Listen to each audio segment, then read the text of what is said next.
We're headed back to the Marriott here in Chantilly, Virginia, the scene of Bilderberg 2008. We successfully infiltrated the last day and a half inside, got out with some great stuff. We've been tailed, and now we're going back to cover the dignitaries, the elitists, as they arrive. And right now is the prime time for them to start arriving for the next 3-4 hours. We took about a 30-minute break. I'm sure we missed a few, but it doesn't matter.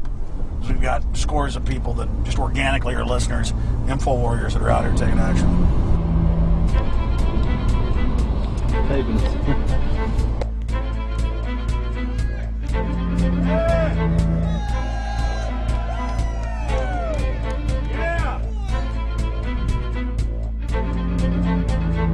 we're going to be out here for the next 3 days while you try to chart the future of our destiny. We're taking our destiny back. You're not our gods or our masters.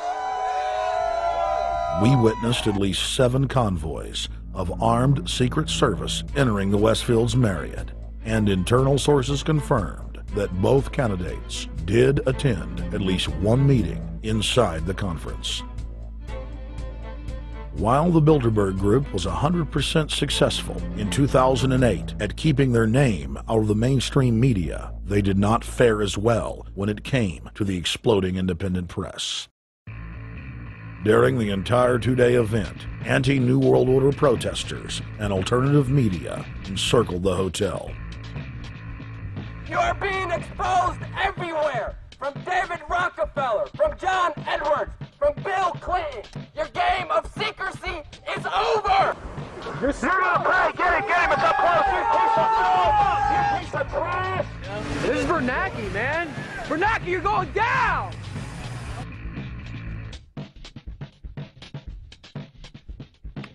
Obama, we know you're here, Obama. You cleared your schedule for the next 3 days. We know you're in Virginia. Arch criminals! New World Order scum! We are not your slave scum! Brave Americans came from all over the United States and bullhorned the main conference hall at close range as the global power brokers schemed inside. You are criminals! You control the central bank, you control the currency, and you're turning our beautiful country and world into a nightmare! The global elite are desperate to keep their organizational meetings a secret.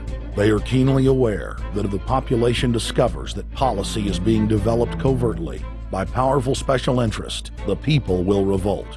It is our duty to expose these criminals. It's a criminal act under federal law for federal officials to have private meetings to discuss world policy with non-federal workers. So everybody from the State Department, Treasury Department, White House, Defense Department, and others who show up, as they always do, they're committing a criminal act simply by being here to attend a secret meeting with officials from other countries to discuss U.S. policy in the world. So literally it's a criminal act. And every newspaper, every broadcaster has a patriotic duty to expose these scum and the evil they project.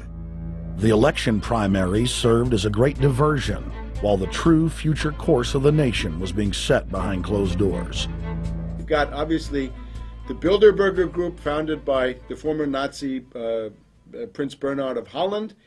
You've got the Trilateral Commission, founded by David Rockefeller's Zbigniew Brzezinski. They're the ones who ran the Carter administration. Everybody in the Carter administration, from Carter and Mondale and Volcker and Brzezinski, were all members of the Trilateral Commission. Founding member of rap sensation Public Enemy, Professor Griff, gave us his view of the Obama phenomenon. Barack Obama's been given a pass by the Blue Bloods. He's been given the okay by certain secret societies for them to let him in. I truly believe imperialism and fascism needs a facelift. And that facelift is going to have to be black. And the reason why I believe that, simply because I think they're trying to go into Africa. Well, they're already in Africa. But they want to totally control all the natural minerals that they're going to need to carry themselves into the 21st, 22nd, and 23rd centuries. You follow me? So I think they have to go through a phase of galvanizing the masses of dark-skinned people. that truly believe that change needs to come, but the change that they're talking about is not necessarily change for the better as far as the masses of the people. It's probably a better change for them. It's not going to change for us, the little man on the totem pole. And no one looks at the agenda. As long as he positions himself right, have the right tie on, have the right smile, repeats the slogans over and over and drives it home, the average American is just going to swallow it hook, line, and sinker. And we don't even know what the agenda is. Writing in his 1964 book, With No Apologies, Senator Barry Goldwater said, "The Trilateral Commission is intended to be the vehicle for multinational consolidation of the commercial and banking interest by seizing control of the political government of the United States. The Trilateral Commission represents a skillful, coordinated effort to seize control and consolidate the four centers of power: political, monetary, intellectual, and ecclesiastical. What the Trilateral Commission intends is to create a worldwide economic power superior to the political governments of the nation-states involved. As managers and creators of the system, they will rule the future." Bilderberg issues executive decisions and prime directives to its subdirectorates for implementation. The Trilateral Commission takes the Bilderberg Group agenda and executes it through regional roundtable groups throughout Europe, Asia, and the Americas.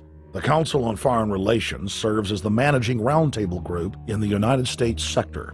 The Council on Foreign Relations has dominated every administration since the days of FDR. The way in which they make policy and rule is that they are a polycentric oligarchical system. You have to be a finance oligarch. Remember, this is not a society ruled by generals, not by priests, not by bureaucrats, not by demagogues, none of those, but by bankers. Bankers rule, and the bankers set up these institutions. They set up things modeled on the Royal Institute for International Affairs, Chatham House, and the Milner Round Table of the period right after the Boer War, so even before World War I. You had the British setting up these round tables, institutes with publications and conferences, and this is how they make policy. Upon Obama's inauguration, members of the Bilderberg Group, Trilateral Commission, and CFR flooded into every position of power in the executive branch, replacing Trilateral Commission and CFR members who previously filled the positions during the Bush administration. When you look at the U.S. ruling class, you'd have to say that they're a really pathetic bunch of failures and bunglers. They are a miserable excuse for a ruling class, and that's one of the big problems we have. Is you go from Clinton to Bush to Obama. What stays the same is the ruling elite that gives these puppets the orders that they act on. And these orders are wrong-headed, let's say the least. They're basically bankrupt. They're going to lead to the collapse of this civilization. What they're doing is using the existence of the United States as a formerly powerful nation-state to act out their Wall Street fantasies of world domination and maintaining their capital structures and maintaining their system of looting. And this can't be done. So the basic question is, they've hijacked our country and you got to take it back from them. You've got to drive Wall Street out of the government, and at that point you'd have a reasonable chance of getting back to prosperity and some kind of peace and order in international affairs. We had a chance to speak with economist and author George Humphrey. They have created a power elite. And we're not talking about the millionaire down the street. You can't even be a member of their club unless you're a multi-billionaire. And friends, this is not about rich versus poor.